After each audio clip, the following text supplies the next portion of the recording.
Milliste häältega ta võitis? 2 häälega. 14 vastu 12. 12 vastu 14. Kui Karilaid oleks võitnud, kas te ka siis hääled vastustaksite selle 3 aastaks valimise? See ei olegi 3 aastat valimise, et lõppude lõpuks muudeti teist korda valimiskorda, mida pakuti kinnitamiseks täna fraktsioonile ja kompromissettepanekuks tuli siis 9 aastaks, ehk siis järgmine aasta meil toimub jälle fraktsiooni juhtkonna valimised, aga ikkagi see ei ole erakonna põhikirjaga kooskõlas, nii et kindlasti ma arvan, et see tulemus on õigustühine täna. Kas Simsoni toetajad või pakkuda erakonna valmis? Ma arvan, et aeg näitab, et ma ei hakkaks praegu selle üle spekuleerima. Millal te selle vaidlustate, millal te otsustate selle?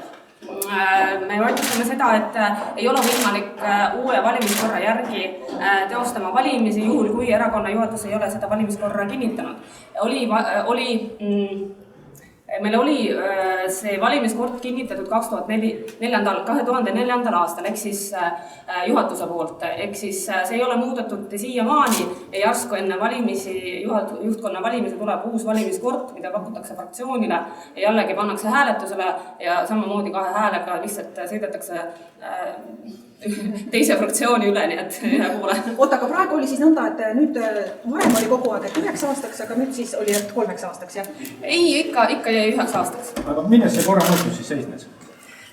Selles, et nüüd aseesimeeste valimistel oli 2 häält ja ikkagi see ei ole nagu adekvaatne, et fraktsiooni juhtkond pakub 5 minutit enne hääletust uue valimiskorrani, et minu meelest see ei ole nagu demokraatiaga kuidagi kooskõlas, aga enam, et jah, teil on õigus esialgu Kadri Simson tahtis 3 aastaks ennast valida. Mis seis jäi aseesimeeste valimisel hääletusel? Samamoodi, ehk siis 14 ja mõlemad, nii Madis kui ka Valeri.